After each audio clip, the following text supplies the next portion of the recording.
2023 ambapo kama kawaida yetu mtazamaji tumekuandalia mengi yaliyojiri hii leo zikiwemo taarifa katika kanda mbalimbali, lakini kikubwa mtazamaji, kama unavyoona katika dawati langu hii leo ni kuwa tunalo tuzo ambalo tumeweza kutunukiwa kwa kuwa shirika la utangazaji bora kabisa katika sekta ya habari za biashara. Mtazamaji, kama unavyoliona hapa, tutakuwa tunakujuza zaidi kuhusiana na tuzo hili. Hii inamaanisha kuwa sisi tunawaletea taarifa ambazo zinaaminika na vile vile ni za kweli. Kwa hivyo mtazamaji, tegea hapa tutakuwa tunakujuza zaidi, lakini kwa sasa tuweze kupata vidokezo.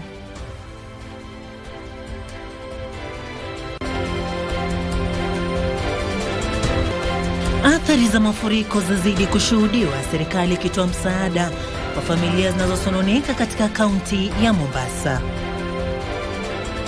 Matumaini ya umiliki ardhi eneo la Njiru yadidimia, serikali ikikubaliana na mahakama kwamba ardhi hiyo ni mali ya familia ya Kirima. Na sintofahamu ya gubika mchakato wa maridhiano ya kitaifa, chama cha Wiper kikisema hakitaidhinisha ripoti iwapo swala la gharama ya maisha halitagusiwa.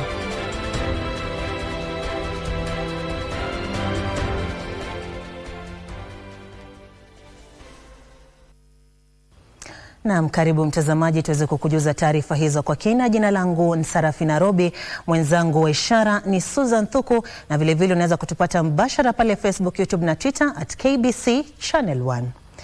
Tukianza ni kwa zaidi ya familia 1000 zilizoathiriwa na mvua ya El Nino inayoendelea kunyesha katika eneo la Kisauni, kaunti ya Mombasa hii leo zilipokea chakula cha msaada kutoka kwa serikali. Akizungumza aliposhuhudia ugavi wa chakula hicho, Naibu Rais Rigathi Gachagua alivitaka vitengo vilivyogatuliwa kuimarisha utoaji msaada kwa waathiriwa wa mafuriko katika maeneo tofauti humo nchini. Haya yanajiri huku watu wawili wakithibitishwa kufariki katika miji ya Garissa na Hulugo baada ya kusombwa na mafuriko walipokuwa wakijaribu kuvuka barabara zilizofurika.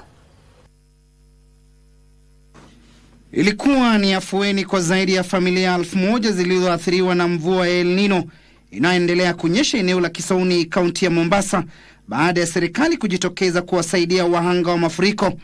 Naibu Rais Rigathi Gachagua aliwahakikishia waathiriwa wa mafuriko kote nchini kwamba serikali itafanya kila iwezalo kusaidia familia husika. Gavana wa Wajir, wa Mandera na wa Garissa wamenunua chakula na madawa.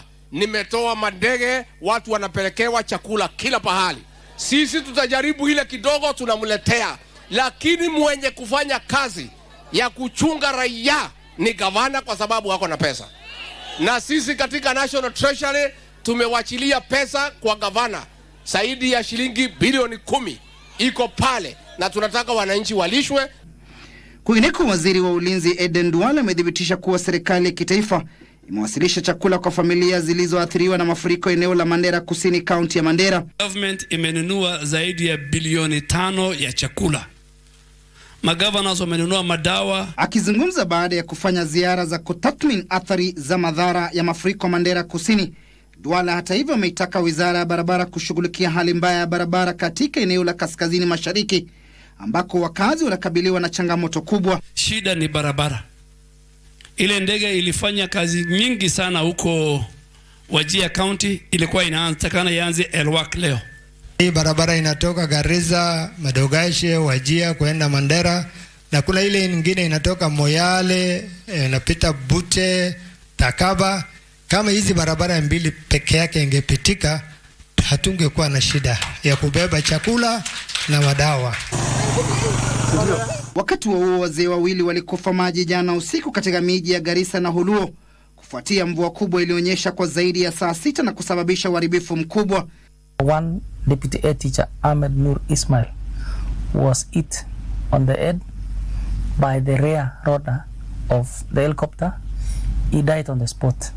Akidhibitisha visa hivyo viwili, kaimu kamishna wa kaunti ya Garissa Solomon Chesut alisema kuwa wawili hao walikuwa wakijaribu kuvuka barabara zilizojaa maji waliposombwa na maji hayo. All the other 9 sub-counties in Garissa County have been cut off from the main roads. Our main road from Garissa to Dadaab is not possible. Timothy Kipnusu, Darubini. Naam, kando na hayo mtazamaji, ni kwa serikali imekatiza matumaini ya wamiliki wa ardhi kwenye vipande viwili vya ardhi katika eneo la Njiru vinavyohusishwa na familia aliyekuwa mfanyabiashara na mwanasiasa Gershon Kirima. Wizara ya Ardhi imesema imethibitisha kupitia stakabadhi zilizomo na kukabiliana na uamuzi wa mahakama kwamba vipande hivyo vya ardhi vinamilikiwa na marehemu Kirima na hivyo kutoa nafasi ya kuwafurusha wakazi wanaodaiwa kujipatia ardhi ya eneo hilo kwa njia isiyo halali. Aidha, ubomoaji huo unaweza kusitishwa tu iwapo waathiriwa wataafikiana na familia ya Kirima. Wizara hiyo vile vile imewaonya watu wanaomiliki ardhi ya serikali karibu na vipande hivyo vya ardhi kwamba watafurushwa mara moja. Mahakama mnamo Oktoba 23 mwaka huu ulikuwa mwanzo wa masaibu ambayo huenda yakawakumba maelfu ya wamiliki wa vipande viwili vya ardhi katika mtaa wa Njiru, eneo bunge la Kasarani, Nairobi, vinavyohusishwa na familia ya marehemu Gershon Kirima. Mvutano ulishamiri mahakamani kwa zaidi ya mwongo mmoja, huku familia ya Kirima ikifanya kila juhudi kuwafurusha wakazi wanaodai kumiliki ardhi hiyo kinyume cha sheria. Rais William Ruto alikuwa amependekeza kupatikana kwa suluhu mwafaka kwa mzozo huo, ambapo majadiliano na familia ya Kirima yangefanyika ili kuwaepushia wakazi hao dhiki ya kufurushwa kufikia mwishoni mwa mwaka huu, kwa mujibu wa uamuzi wa mahakama. County government, the national government should facilitate a process of settlement in a way that is acceptable to the owners of the land and those who are occupying. If they are willing to pay, we should go that direction so that we can create more harmony and be able to take this forward. Wizara ya Ardhi imesema imethibitisha stakabadhi kutoka kwa mmiliki wa kwanza wa vipande hivyo vya ardhi na uhamisho wa umiliki hadi kufikia familia ya Kirima, na sasa ni jukumu la wakazi hao kufanya mazungumzo na familia hiyo ili kuepuka kufurushwa. I want to say that the government will not be involved in settling those issues between the family and any claimant or any person on that land. They will deal with the family and the court and the enforcement agencies. If you are a conman, if you are a fraudster, you will deal with the DCI. If you are a purchaser, you now know the owner of the land.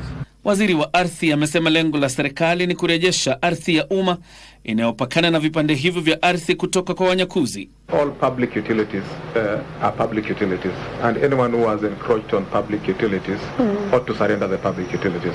And I think we don't want to go to what happened in Portland. Believe me, we will not let you torture another Kenyan for 20 years in court. We will battle with you before you battle with the person you are stealing the land from.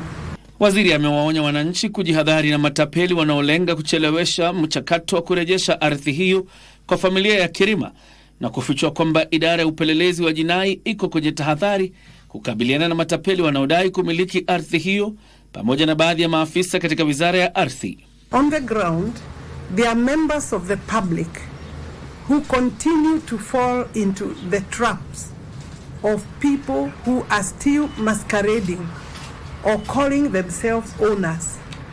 Whatever proprietary interests they have, we do not have those proprietary interests in our records. Baadhi ya wakazi tayari wameanza mazungumzo na familia ya Kirima na kuitaka serikali kulainisha shughuli ya utoaji hati miliki za ardhi, huku wakifanya jitihada kupata suluhu kabla ya makataa ya mahakama. We've managed to talk with the family lawyers, and all of them have given us letters to confirm that they are ready to steer the process in that direction of negotiation. We are not really interested with any case right now. That's why we are pleading with government really to help our people. John Jacob Kuria, Darubini. Naam, kwingineko ni kwa mtazamaji, hatma ya ripoti ya kamati ya mazungumzo ya kitaifa sasa inaonekana kusuasua baada ya chama cha Wiper ambacho ni mwanachama wa muungano wa Azimio kusema hakutakuwa na ripoti iwapo swala la gharama ya juu ya maisha halitangaziwa. Wakizungumza mjini Nairobi, wabunge wanaoegemea Azimio walisema cha msingi kwa sasa ni kuangazia gharama ya juu ya maisha, na hivyo kuwasilisha ripoti pasi na mapendekezo ya kuangazia swala hilo ni sawa na kuachezea shere wa Kenya. Haya yanajiri huku serikali ikishtumu upinzani kwa kuingiza siasa kwenye mchakato mzima na kusisitiza itasimama kidete kuhusu masuala muhimu yaliyo kwenye ripoti hiyo. Huku makataa ya nyongeza ya siku 30 ya mazungumzo ya kitaifa yakikaribia kukamilika, hatima ya ripoti inayotarajiwa haijulikani, huku upinzani ukisema hautatia sahihi ripoti hiyo iwapo suala la gharama ya juu ya maisha halitazingatiwa.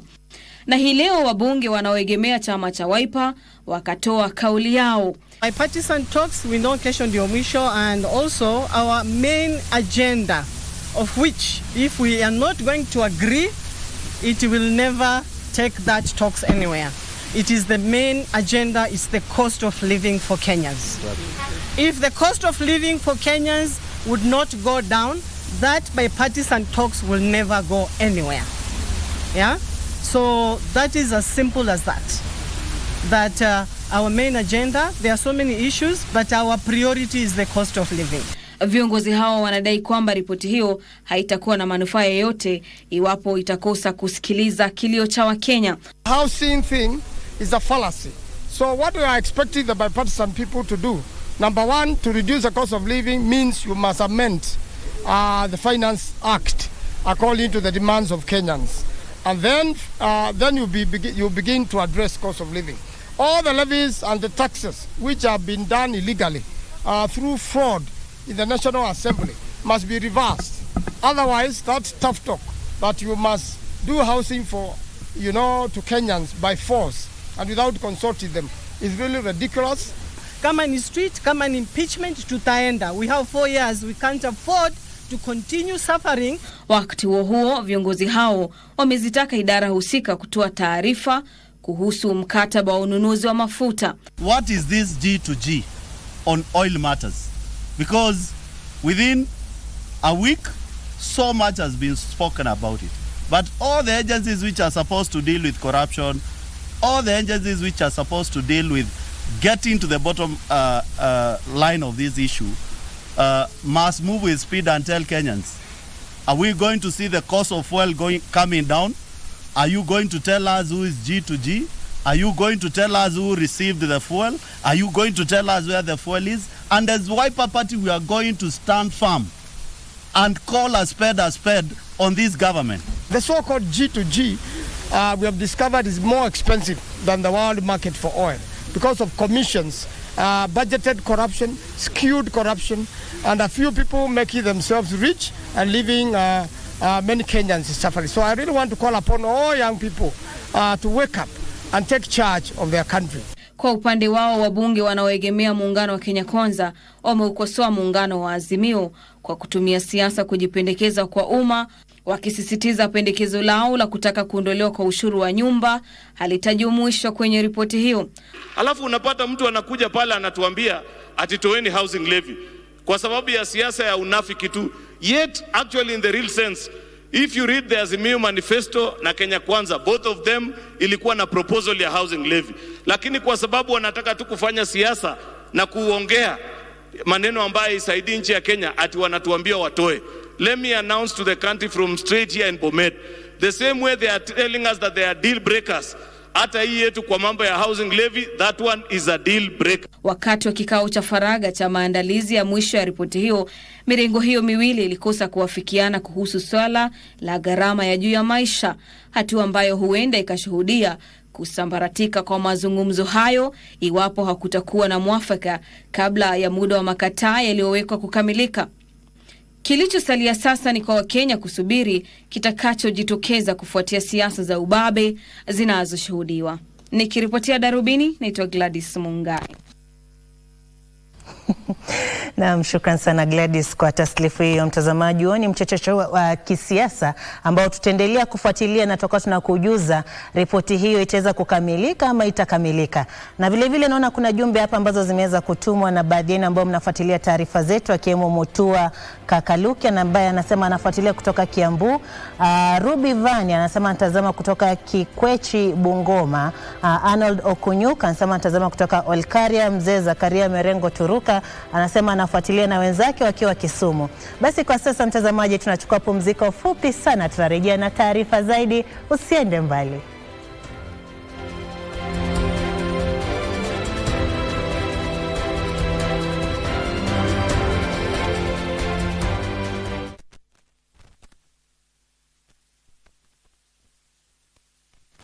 In order to make the payment of stamp duty for land transactions a seamless process, the Kenya Revenue Authority has now made it possible for the public to make payments at the State Department for Lands and Physical Planning. From November 27, 2023, all payments for land transactions attracting stamp duty shall be made to the State Department for Lands and Physical Planning through eCitizen via paybill number 22222. Further payment instructions are available when clients click Pay on the Ardhi Sasa platform. Click on the featured link on the invoice to receive an M-Pesa menu. Enter the M-Pesa PIN and click OK. You will receive a confirmation SMS from M-Pesa. Go to M-Pesa menu on your phone, select Paybill option, enter the business number 22222, enter the account number featured in the payment instructions, enter the amount to be paid, enter your M-Pesa PIN and click Send. Ardhi Sasa, shamba lako hati safi. Guess what? It's your good friend and loyal partner, Claudio. He's the one who took it. Olga mentioned to me that he was also involved in the murder of Carolina. Olga? I've got nothing to do with those drugs! Transporting it. So the charges will be against you. Where are they? They shouldn't get away from us. You two check over there. You yes, come sir. With me. Hurry up! I've just recalled everything. Now I'm going to do what I should have done long before. I'm going to tell the truth. But getting cold feet? No, certainly not.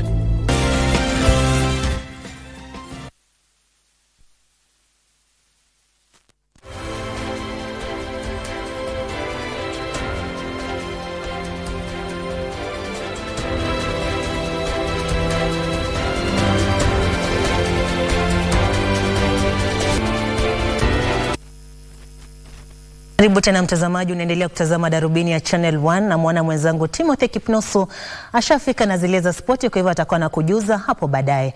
Lakini tukiendelea ni kwa matokeo ya mtihani wa kitaifa wa shule ya msingi KCPE yatatangazwa juma lijalo.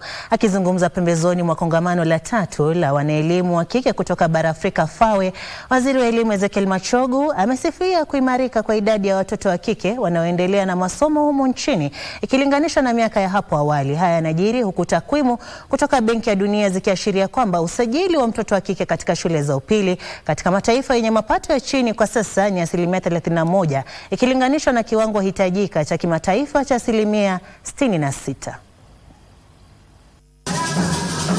Kongamano la 3 la elimu ya watoto wa kike barani Afrika FAWE limeanza leo jijini Nairobi na kuwavutia washikadau wa elimu kutoka maeneo mbalimbali ya ulimwengu.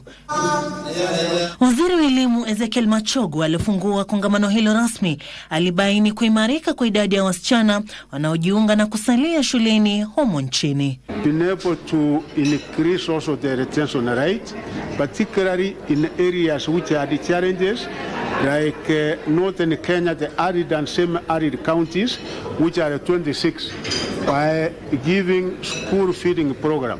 Machogu alitoa changamoto kwa washikadau katika sekta ya elimu wanaohudhuria kongamano hilo kuzingatia ufahamu wa nyenzo za kimataifa na kisheria na kubuni ushirikiano utakaoinua kiwango cha elimu barani Afrika. Where that FAWE during its 12th General Assembly on Friday this week will also be launching its strategic plan 2024 to 2028.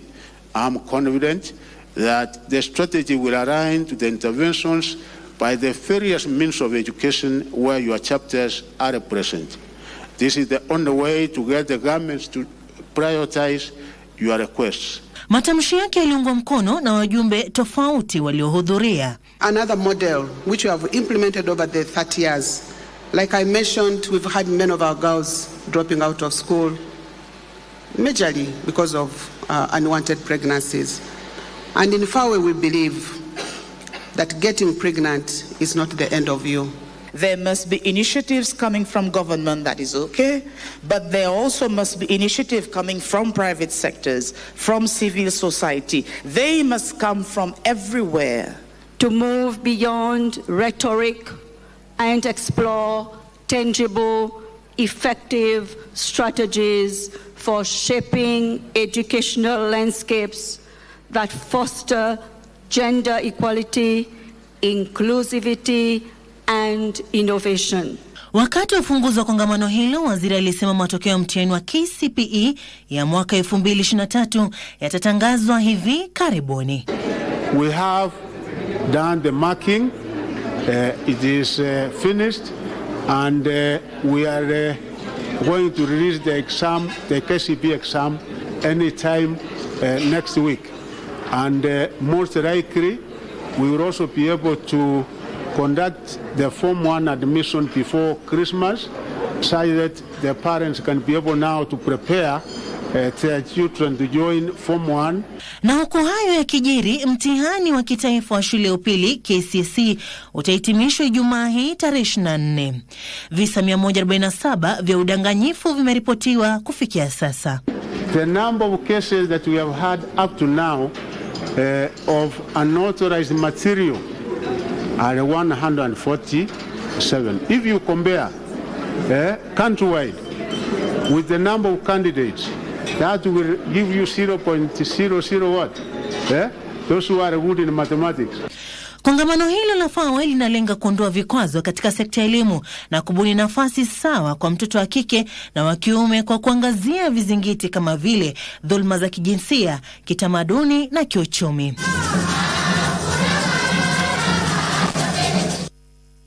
Bila shaka mtazamaji, tukiendelea ni kwa watu walio na vyeti vya shule za upili, waliohitimu kutoka taasisi za mafunzo ya kiufundi na wale walio na vyeti vya shahada wanaajiriwa zaidi ya wale walio na vyeti vya uzamili na uzamifu humo nchini.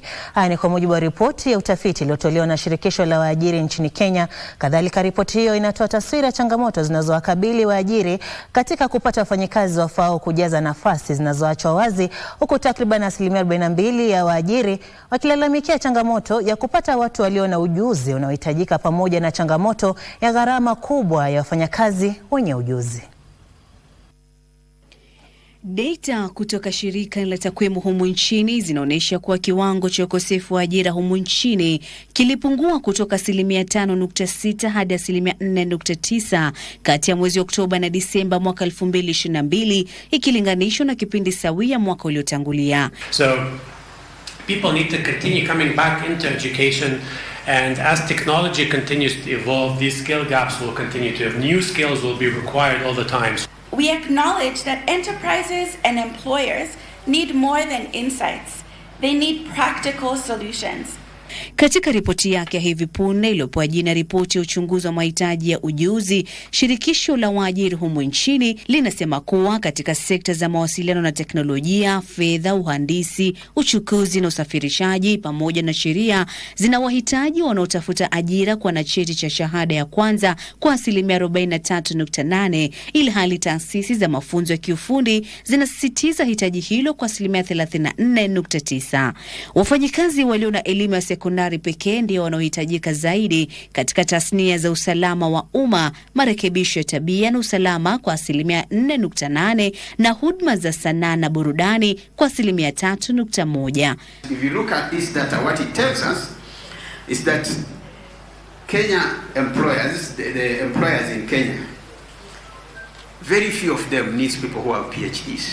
Hata hivyo, 42% ya waajiri wanapata changamoto kujaza nafasi zilizoachwa wazi kutokana na ukosefu wa wafanyikazi wenye ujuzi, licha ya wale wenye shahada za uzamifu kutotiliwa maanani katika nafasi za ajira. What does that tell us? If it is from policy in government, it tells you that don't put a lot of investments and insistence on PhDs, but we have majority of them, actually even those ones who need people who have more just secondary education are higher than people who need those ones who have PhDs. Hii inamaanisha ni rahisi kwa wale walio na shahada ya kwanza na wenye vyeti vya mafunzo ya kiufundi kupata nafasi ya ajira kuliko wale walio na vyeti vya elimu ya juu zaidi. Vilevile, ripoti hiyo inaashiria kuwa waajiri wanawatafuta wafanyikazi wanaojua kutumia tarakilishi, walio na ujuzi wa kimsingi na wanaojua lugha za kigeni. If you are a job seeker, you must be able to communicate. You might have the skills. If you are not able to communicate at the workplace, you don't work in a vacuum. you work with others. Uhandisi wa programu unasalia kwa ujuzi unaotafutwa zaidi humu nchini, ambapo zaidi ya 30% ya waajiri wanaotafuta watu walio na ujuzi huo, huku kukiwa na ujumuishaji wa kidijitali katika sekta zote. Hata hivyo, ripoti hiyo haijagusia suala la iwapo mapato ya sasa ya wale walioajiriwa yanaambatana na ujuzi unaohitajika.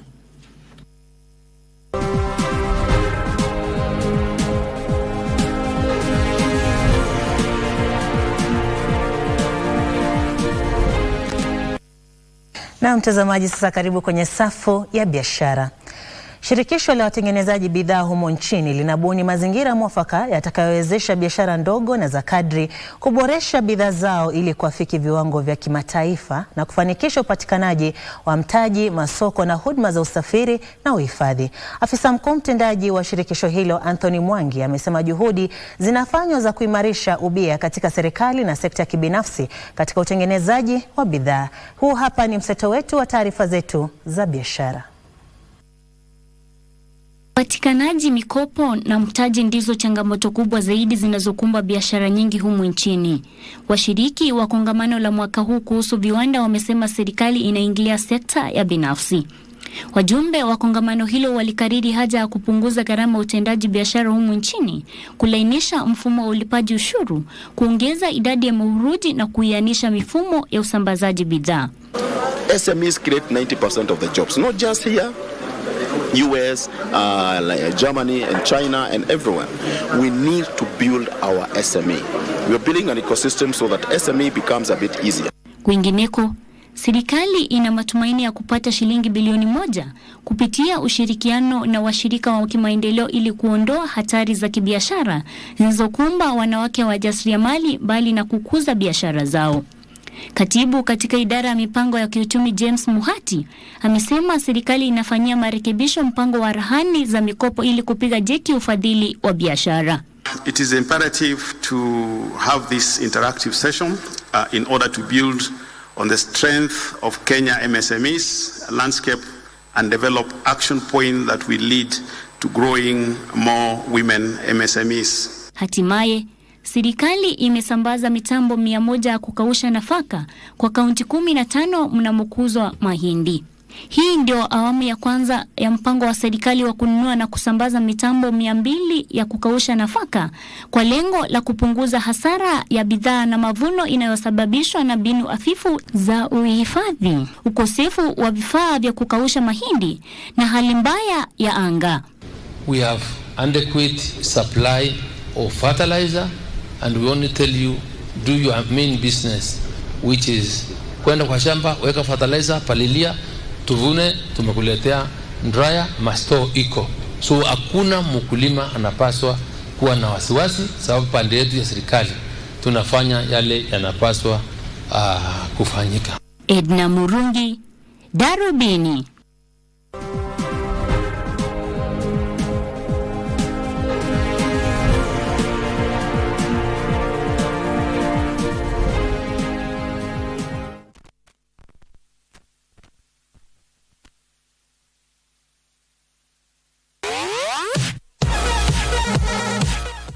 These are the moments we live for every Friday as we catch up with the world of football.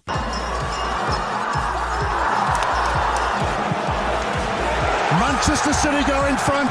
With your favorite stars in rivalries like no other that keeps you on the edge of your seat. Learn a few tricks that keep you ahead of the game and spice it all with unforgettable moments on Dunda Dunda. On Saturday, you're in for another treat as we rock your weekend with all sporting disciplines, bringing you insights on what's happening behind the scenes as we share players and athlete stories, preparations, and celebrate their achievements. Charging to the line! Is it going to be a world record? Yes, it is! She smashed it! Whatever angle you look at, we've got you covered. KBC Channel 1. Your true sports partner.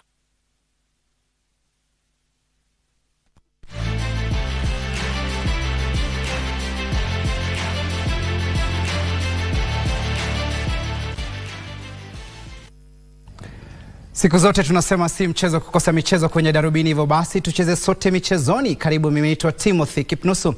Na wananga na taarifa kwamba kocha mkuu wa Harambee Stars Engin Firat anasema kikosi chake kiko imara katika kinyang'anyiro cha kufuzu kwa fainali za kombe la dunia mwaka 2026 baada ya timu yake kuilaza Ushelisheli kwa mabao 5-0 katika mechi yao ya pili ya kundi F iliyochezwa hapo jana usiku mjini Abidjan, Cote d'Ivoire. Stars itacheza dhidi ya Burundi na Cote d'Ivoire kwenye mechi zijazo mwezi Juni mwakani.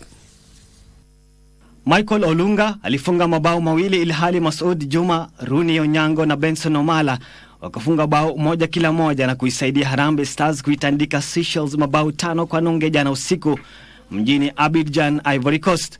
Timu hiyo ya Engin Firat iliyofungwa mabao 2-1 na Gabon mjini Franceville juma lililopita katika mechi yao ya ufunguzi kundini F ilifanya mashambulizi makali na kufunga mabao 3 kwenye kipindi cha kwanza na kisha ikaongeza mabao mengine 2 katika kipindi cha pili. Harambee Stars sasa imepanda hadi nafasi ya 3, alama 3 nyuma Ivory Coast na Gabon. Michael Olunga aliweka kifua mbele timu hiyo katika dakika ya 3 na kisha akafunga bao la pili dakika 3 baadaye. Masoud Juma alifunga bao la 3 katika dakika ya 48 ilhali Rooney Onyango na Benson Omala wakafunga mabao 2 katika dakika ya 62 na 73. Stars itacheza dhidi ya Burundi na Ivory Coast kwenye mechi zijazo mwezi Juni mwaka ujao. Sasa tunawavulia kofia vijana wa Engin Firat. Kwingineko ni kwamba timu ya taifa ya uogeleaji iliondoka humo nchini hii leo asubuhi kwenda Rwanda ambako itashiriki katika mashindano ya kanda ya 3 barani Afrika ambayo yatang'oa nanga hapo kesho nchini Rwanda. Mashindano hayo yatazileta pamoja timu 7 zikiwemo Kenya, Uganda, Tanzania, Afrika Kusini, Zambia, Eswatini na wenyeji Rwanda. Tazama. Timu ya taifa ya uogeleaji iliondoka humu nchini leo asubuhi kwenda Rwanda ambako itashiriki katika mashindano ya uogeleaji ya kanda ya 3 barani Afrika jijini Kigali. Kocha mkuu Peter Mwangangi alisema kuwa timu yake imefanya mazoezi ya kutosha na wana motisha ya kuandikisha matokeo bora katika mashindano hayo. I have enough confidence that my team is going to do very well. My team has been training very well.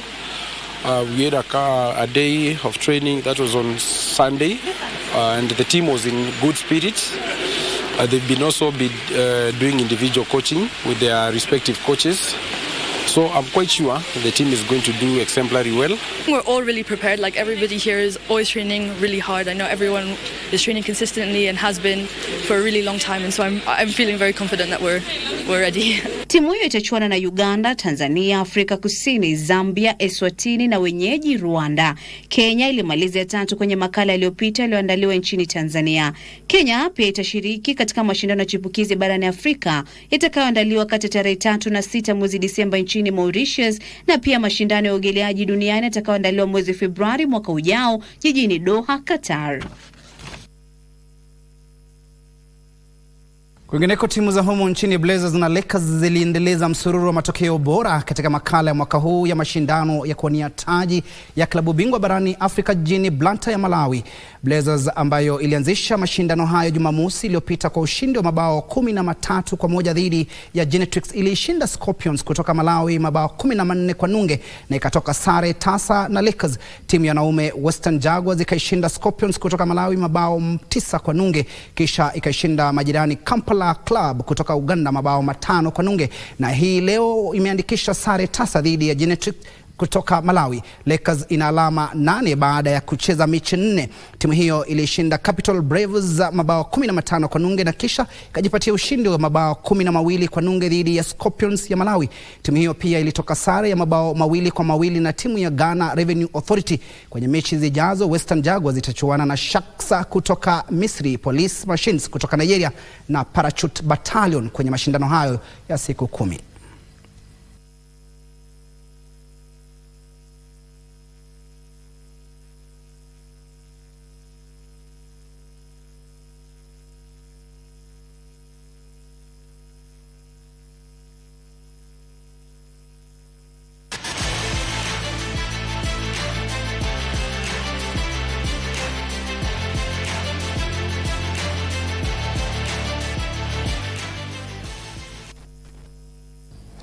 Ni hayo tu kwenye habari za michezo. Mola akiridhia tucheze tena hapo kesho. Napiga pasi safi zaidi kwa mwenzangu Sarafina Robi aweze kupigilia msumari wa mwisho kwenye Darubini.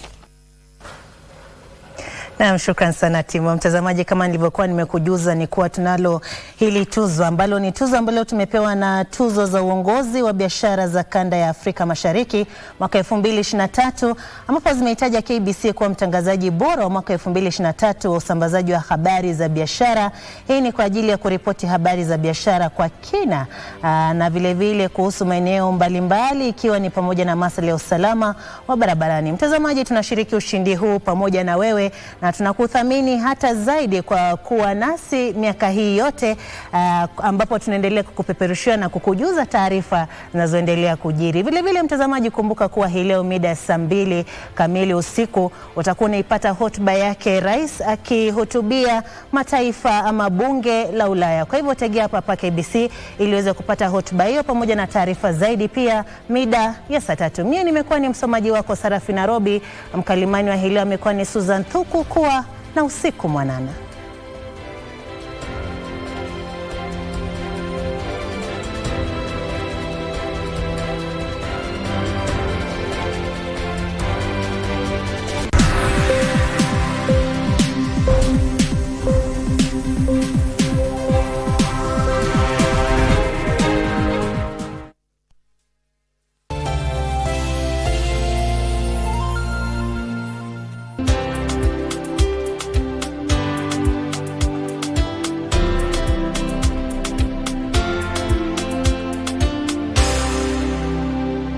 The Institution of Engineers of Kenya was formed in 1972 with the aim of advancing engineering interests for the benefit of human welfare and sustainable development. IEK provides service to its members by organizing seminars, lectures, publications and trainings to enable them to keep up to date with technical and industrial developments. The institution collaborates with government and other organizations to advance global best practices